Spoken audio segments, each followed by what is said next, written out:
প্রতিদিন কবর আমাদেরকে ডাক দিয়ে বলে, ও আল্লাহর বান্দা, আনা বাইতুল গুরবা, আনা বাইতুল ওয়াহদা, ওয়া আনা বাইতুত তুরাব, ওয়া আনা বাইতুদ দূর। কবর প্রতিদিন আমাদেরকে 4টা ডাক দেয়। কয়টা ডাক দেয়? কয়টা দেয় ভাই? 4টে। 1 নম্বর বলে আনা বাইতুল গুরবা, আমিও পরিচিত ঘর, আমি অপরিচিত ঘর, আমি পরিচিত ঘর নয়। আরে বাপ, দুনিয়ার ঘর চিনা যায়, পরিচিত হোক আর অপরিচিত হোক, দুনিয়ার ঘর চিনা যায়। যে আমি এই রুমে ঢুকেছি, এই রুমটা বেডরুম, এই রুমে ঢুকেছি, এই রুমটা মেহমানখানা, এই রুমে ঢুকেছি, এই রুমে ওয়াশরুম, এই রুমে ঢুকেছি, এই রুমে অন্য রুম। দুনিয়ার মধ্যে রুম বাক আছে, আছে না নাই? আছে। এটা আমার সন্তান থাকে, এটা আমার মেহমান আসলে মেহমান থাকবে, মেহমান আসলে এই রুমে বসবে, এটা আমার মালসামানার রুম, এটা আমার প্রস্রাব পায়খানার রুম। কিন্তু কবরের জগতে আর তো রুম চিনা যাবে না রে বাপ। খবর রুম তা চিনা যাবে না। একটু কি চিন্তা করেছেন? ওই জন্য কবর আমাদেরকে ডাক দিয়ে বলে, আনা বাইতুল গুরবা, আমি হচ্ছে অপরিচিত ঘর বাপ। অপরিচিত ঘরে গেলে আগে প্রস্তুতি নিতে হয়, সসজ্জিত হয়ে যেতে হয়। আবার অনেকে এমন আছে, অপরিচিত ঘরের মধ্যে গেলে ঘুম আসে না, জায়গা নড়াচড়া করলে কি আসে না? ঘুম আসে না। কিন্তু কবরের জগৎ তো আর রুম বাক নেই, ড্রয়িং রুম নেই, অফিস রুম নেই, মেহমানখানা নেই, নিজের বেডরুম নেই। কবর তো এক রুমে বাপ। ওই কবরের জন্য কি নিয়েছেন? ওয়ানা বাইতুল ওয়াহদা, আমি একাকিত্বের ঘর। কবর আমাদেরকে ডাক দিয়ে বলে, ও আল্লাহর বান্দা, ওয়ানা বাইতুল ওয়াহদা, আমি হচ্ছে একাকিত্বের ঘর। বাড়ির মধ্যে সন্তান, ছেলে মেয়ে, স্ত্রী সবাই বেড়াতে গেছে, আপনি বাড়ির মধ্যে মনে করেন একজন আছেন। কয়জন আছেন? 1 রাত কেটে গেল, তারপরের দিন কেটে গেল, তারপরের দিন কেটে গেল, 3য় দিন আর ভালো লাগবে? বাড়ির মধ্যে কেন ভালো লাগবে না? একাকিত্ব আর ভালো লাগে না। সন্তানটাও চলে গেছে, স্ত্রীও চলে গেছে, একাকিত্ব আর ভালো লাগে না। ওই জন্য কবর ডাক দিয়ে বলে, ও আল্লাহর বান্দা, ওয়ানা বাইতুল ওয়াহদা, আমি হচ্ছে একাকিত্বের ঘর। একাকিত্বের যন্ত্রণা বড় যন্ত্রণা। একাকিত্বের যন্ত্রণা কেমন জানেন? গত 2-1 বছর আগে রাজধানী, ঢাকা রাজধানীর একজন বড় প্রভাবশালী ব্যক্তি, একজন বড় প্রভাবশালী ব্যক্তি, ক্ষমতার অভাব ছিল না, টাকা পয়সার অভাব ছিল না, সরকারিভাবে তাকে সেফটির জন্য, নিরাপত্তার জন্য রেজিস্ট্রেডভুক্ত অস্ত্র দেওয়া হয়েছে। এত বিশাল টাকার মালিক, সেফটির জন্য, নিরাপত্তার জন্য রেজিস্ট্রেডভুক্ত একটা কি দেওয়া হয়েছে? অস্ত্র দেওয়া হয়েছে, যেন অন্য কেউ এসে চোর ডাকাত এসে আক্রমণ করতে না পারে। এরকম একজন প্রভাবশালী ব্যক্তি। ছেলে মেয়ে সবাই, স্ত্রীরাও থাকা অস্ট্রেলিয়ায়। ওই আল্লাহর বান্দা বাংলাদেশের রাজধানীর মধ্যে থাকে ব্যবসার কারণে। 1 মাস চলে গেল, 2 মাস চলে গেল, 3 মাস চলে গেল, সন্তানরাও আসে না, স্ত্রীও আসে না। ওই আল্লাহর বান্দা একাকিত্ব হয়ে গেছে, সারাদিন দোকানে বসে থাকে, বিকালে গেলে বাসার মধ্যে গেলে একাকিত্ব হয়ে যায়। ওই একাকিত্বের যন্ত্রণা সহ্য করতে না পারে এক পর্যায়ে গিয়ে সরাসরি লাইভের মধ্যে এসে নিজে নিজে কি খেয়ে, গুলি খেয়ে দুনিয়া থেকে আত্মহত্যা করেছে। একাকিত্বের কারণে, শুধু একাকিত্বের কারণে। টাকা পয়সা কমতি ছিল না, পুরো ফ্যামিলি অস্ট্রেলিয়া থাকে, কিন্তু একাকিত্বের যন্ত্রণা সহ্য করতে না পারে এক পর্যায়ে গিয়ে নিজে নিজে গুলিকে আত্মহত্যা করেছে। যে গুলি তাকে সেফটির জন্য রাষ্ট্রীয়ভাবে দেওয়া হয়েছে, ওই গুলি এখন তার কি হয়ে গেছে? আনসেফটি হয়ে গেছে। ওই জন্য কবর আমাদেরকে ডাক দিয়ে বলে, ও আল্লাহর বান্দা, ওয়ানা বাইতুল ওয়াহদা, আমি হচ্ছে একাকিত্বের ঘর। আর এই একাকিত্বের ঘর আসার জন্য তোমার নামাজ লাগবে, তোমার কোরআন তেলাওয়াত লাগবে, তোমার নেক আমল লাগবে, তোমার জিকির লাগবে। ওয়ানা বাইতুত তুরাব, খবর বলে আমি মাটির ঘর, আমি আর বিল্ডিং ঘর নয়, আমি আর টাইসের ঘর নয়, আমি হচ্ছি মাটির ঘর। যদি মাটির মধ্যে আসো, আমার সাথে ভালো ব্যবহার হবে, আল্লাহর ওলিরা মুমিন বান্দারা যখন মারা যায় তখন মাটি স্বাগতম জানায়, আহলান সাহলান ওয়েলকাম জানায়। জিজ্ঞাসা করা হয়, ওই মাটি তুমি তাকে আহলান সাহলান ওয়েলকাম স্বাগতম কেন জানাইছো?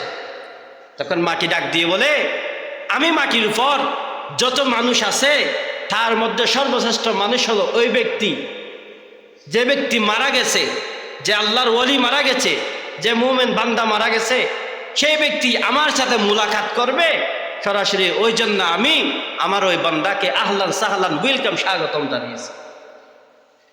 ওই ব্যক্তি যখন কবরে যাবে তখন সাথে সাথে কবর তার সাথে কি ব্যবহার করবে? কবরের মধ্যে মানুষ যখন উঠে, সকালে কবর দিলেও লাগবে আসরের সময় হয়েছে, রাতের 12টায় দিলেও লাগবে আসরের সময় হয়েছে, আসরের টাইমে দিলেও লাগবে আসরের সময় হয়েছে, মাগরিবের টাইম দিলেও লাগবে কবরের মধ্যে আসরের সময় হয়েছে। ওই আল্লাহর ওলি মুমিন বান্দা যখন মারা যায় তখন কবরে যখন জাগ্রত করা হয়, খবর আমরা দিই 3.5 হাত, একটু নাড়াছাড়া করতে পারে না এরকম করে।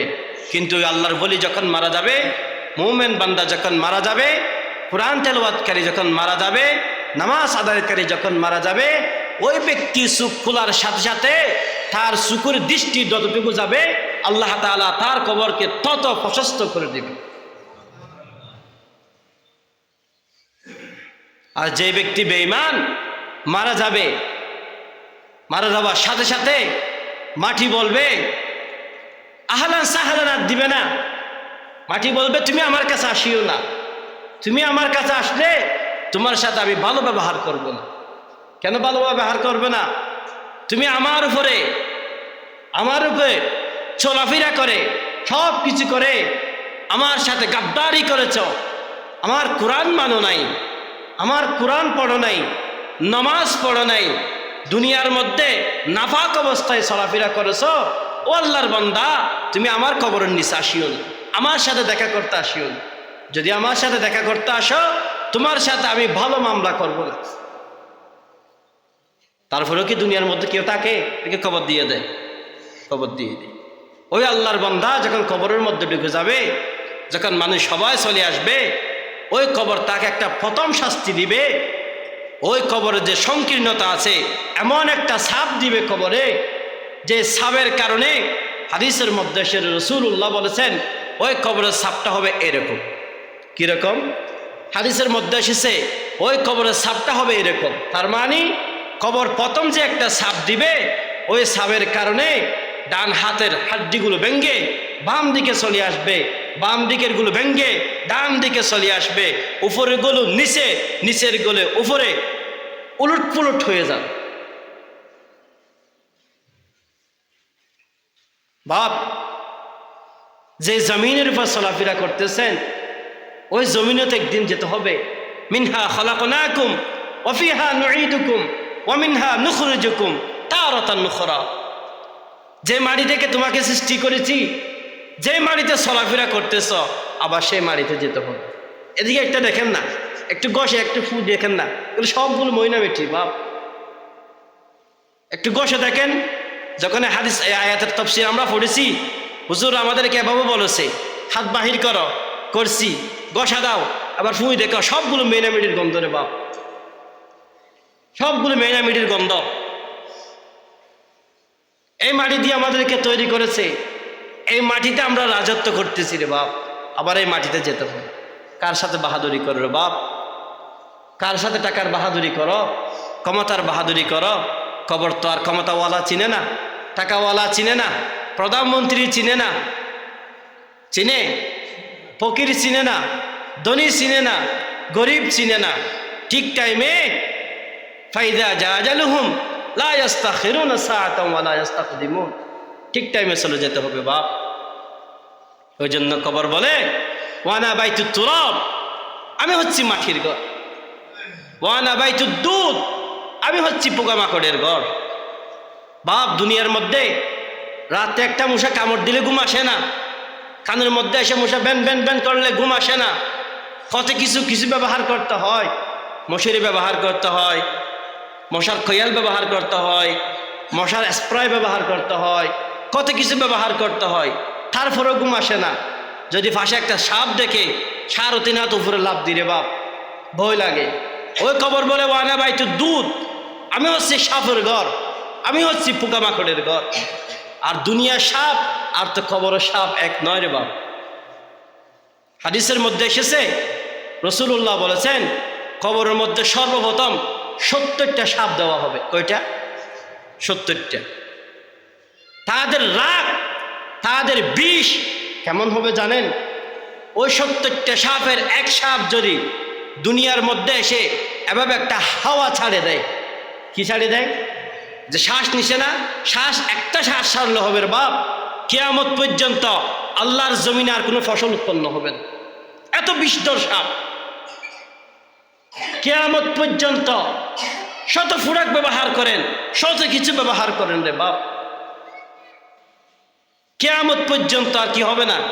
কোনো ফসল উৎপন্ন হবে না। গাছ বলেন, বাঁশ বলেন, কিচ্ছু উৎপন্ন হবে না রে বাপ। ওই রকম 70টা সাপ সর্বপ্রথম কবরে দেওয়া হবে। একটা চুবল মারবে 70 গজ নিচে চলে যাবে রে বাপ। একটা চুবল মারবে 70 গজ নিচে চলে যাবে। ওই কবরের জন্য কি প্রস্তুতি নিয়েছে? ওই জন্য কবর সকাল সন্ধ্যা আমাদেরকে ছাট্টা ডাক দেয়, ও আল্লাহর বান্দা, আনা বাইতুল ওয়াহদা ওয়ানা বাইতুত তুরাব ওয়ানা বাইতুল গুরবা ওয়ানা বাইতুদ দুধ। আমি পোকামাকড়ের ঘর, আমি একাকিত্বের ঘর, আমি মাটির ঘর, আমি অন্ধকার কবর। এখানে আসতে হলে ঈমান লাগবে, আমল লাগবে, জিকির লাগবে, কোরআন তেলাওয়াত লাগবে, নেক আমল লাগবে। এগুলো ছাড়া আসিও না রে বাপ। মৌত কাউকে চিনে না, ছোটও চিনে না, বড়ও চিনে না, ধনীও চিনে না, রাজাও চিনে না, বাদশাও চিনে না, প্রজাও চিনে না, ক্ষমতাওয়ালাও চিনে না, আবার ক্ষমতাহীনওয়ালাও চিনে না।